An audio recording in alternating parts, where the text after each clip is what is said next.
in their house, United Center. And guys, for the Bulls, they were very effective in asserting their will in Game 1, which turned into a blowout. And they seem to have a mental edge going into Game 2.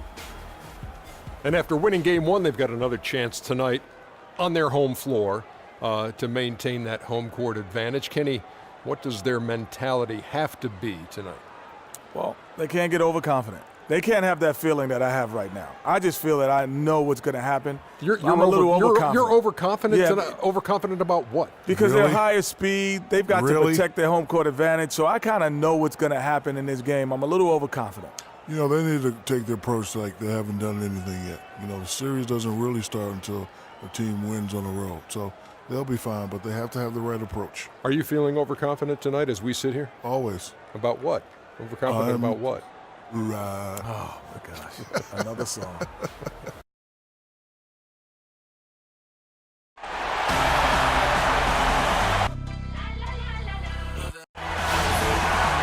Round one of the East rolls on. Game 2 just about ready to tip off. Playoff basketball on 2K Sports. This is Kevin Harlan alongside Greg Anthony and Clark Kellogg with Doris Burke reporting from the sideline. We've got the Atlanta Hawks and the Chicago Bulls. You look at Chicago, a successful outing in Game 1 has them right where they want to be with a chance here, guys, to take Game 2 on their home court. And this is the game that gives them a chance to put the hammer down. I mean, if they can build on their Game 1 win with another one tonight, they'll have a stranglehold on this series. Well, if you flip the script, though, a loss tonight in their home court advantage evaporates. And that would put a ton of pressure on them going on the road. We've got a chance here to set the floor, courtesy of Gatorade, all fueled up and ready to go for this one. On the court right now for the Hawks. Millsap at power forward with Horford at the center. Teague and Korver are the guards, and it's Sefolosha in at the 3 spot. Now, here is Mirotic. Wade outside. Pass to Navarro. Sefolosha with the steal. He dishes it to Millsap. And there's a foul. It goes on Jimmy Butler. That is his first foul of the game. So that was a quick foul for him there. The refs are certainly calling it close.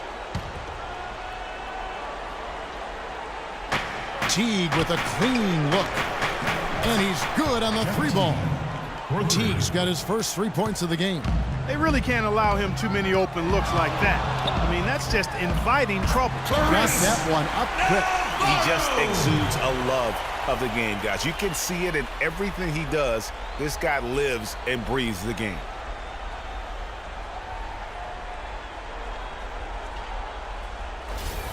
We've played just over a minute here in the first. Let's send it over to Doris Burke, who caught up with head coach Mike Budenholzer. Doris? I asked him how his team's mindset was after that opening loss. He told me, we're not down.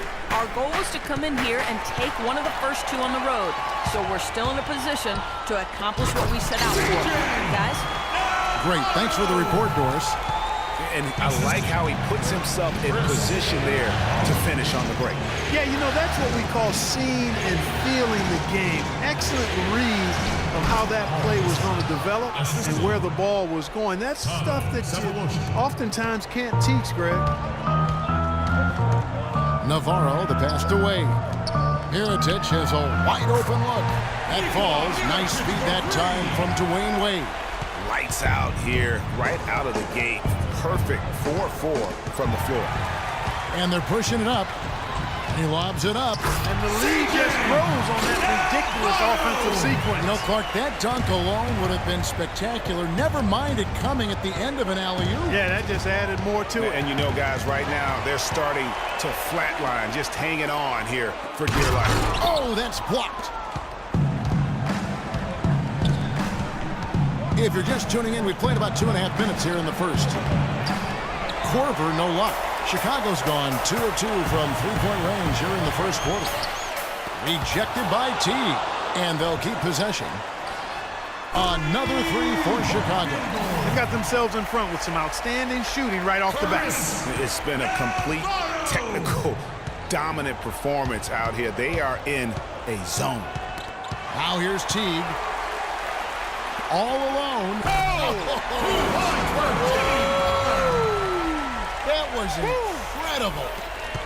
And that's how you make a steal count. Turn it into a quick slam at the other end. It was really a case, it looked like Greg Anthony right there, if I can say so. It was really a case of a great defensive play triggering some instant offense.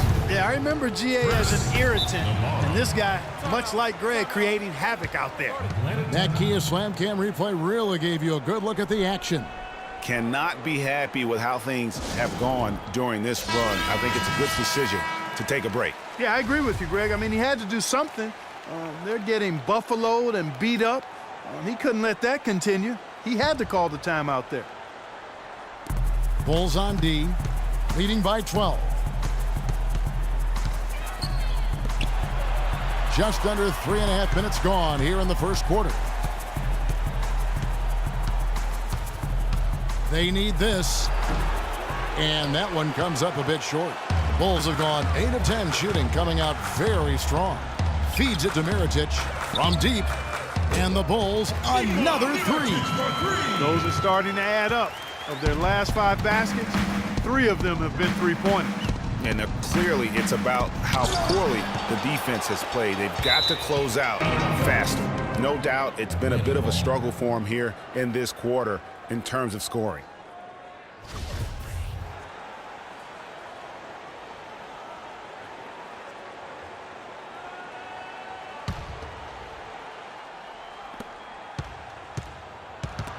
The steal. And again, Chicago running the court in transition. And it's Wade with the jam.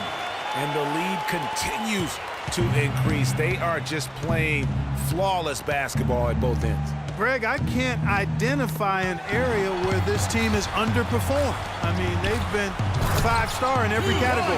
You couldn't have dreamed of a much better start here than they've had today. I think the offensive game plan they came in with was right on point. It's worked perfectly, and the lead they already have is proof in the pudding. And they're able to recover. And they're moving it up. There's the lob to the hoop. Out of bounds, Atlanta will take possession. While we've got a moment, let's now take a look at the teams that had the most second chance points on the season. Number 1, the Bulls. You love their hustle and determination on the boards. It's that kind of play down low that has helped them win a lot of games this season. And now, obviously, it's going to be a key for them in the playoffs. The Hawks trail by 19 to the left side wing. Horford kicks to Korver. Outside Teague. That doesn't go in either for Teague. He's going to play his way right onto the bench and out of the game if he continues to shoot it like he has so far in this quarter. That's good. Outstanding start from three-point range. Their shooters are on fire. It really makes them a hard team to guard because they space you out so well. Outside Butler. Passes it to Navarro. There's the bucket. Good. And guys, let's get your take on the hustle stats for Chicago. Well, I think the defensive aggressiveness on display here has caught them off guard, playing airtight defense and coming up with the steals. Yeah, and one thing, Clark, I've noticed is how quick their hands have been tonight. Thanks to that, they've gotten a lot of points off of turnover. Takes the alley-oop pass and dunks it down. You could not diagram a better way to open a quarter. Yeah, I agree. I mean, look at the lead they've jumped out to already. What a start. And he'll shoot free throws here. Clearly fouled on that shot that time. The whistle blowing. The Hawks shooting their 3rd and 4th free throw attempts of the game. Free throw drops for Al Horford. Taking 2 shots. He hits both from the stripe. And so here is Chicago. They're coming off a great victory on Wednesday. And the way they attacked the basket in that game was unreal. I mean, after a while, the defenders seemed to just wave the white flag. Yeah, like you said, I mean, that's what will happen when the team continues to attack the basket and come away with layups. The defense tends to get demoralized and deflated. And that's going to increase the field goal percentage even more. They have a huge edge in that category. And that's because they've been playing smart basketball. I mean, they've been very patient offensively, and their shot selection has been superb. And it's the Bulls with the ball, following the miss by Al Horford, and stolen by Horford. And Teague, here we go, and it's blocked. In transition, here come the Bulls. Wade with the ball. Oh, and the jam by Butler. No doubt they've come into this game with a really aggressive approach, just pounding the ball inside. It certainly is working. They're finding the open lanes to the hoop and owning this game early. Here's Navarro. Three-pointer.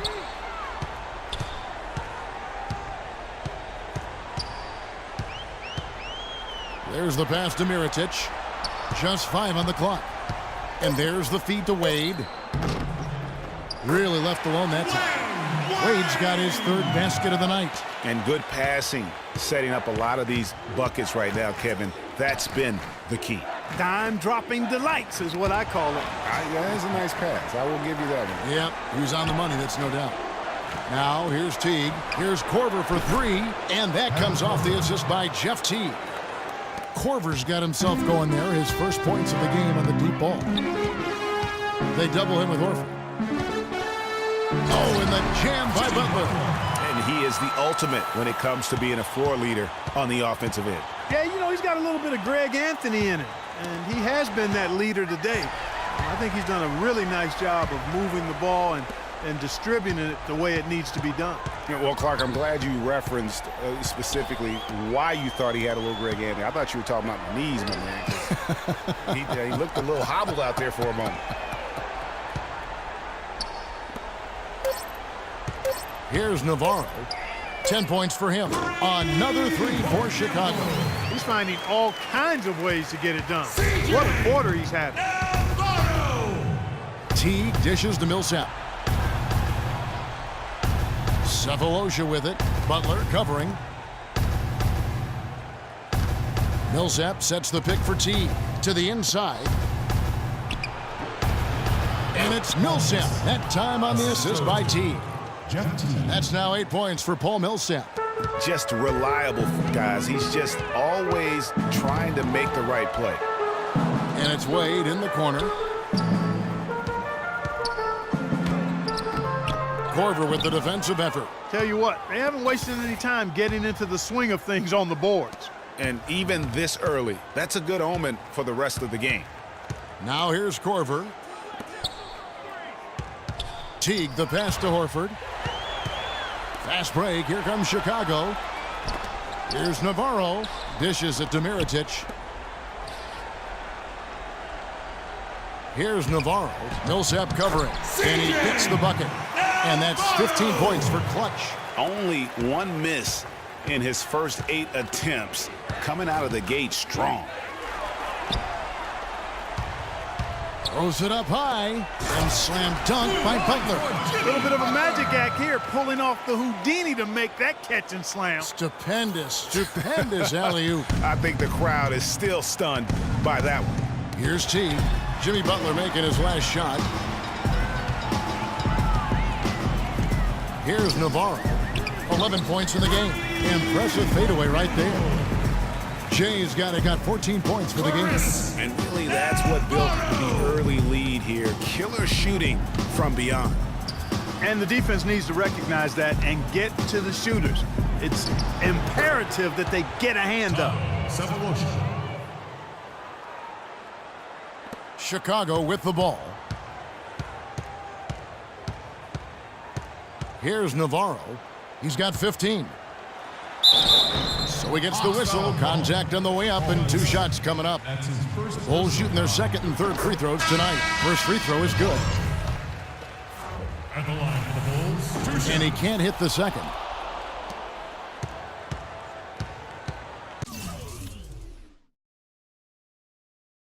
Young outside.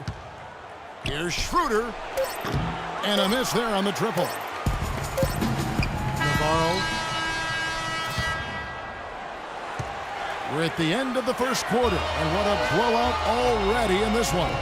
It's the Bulls as they wrap up the first quarter with an energy burst.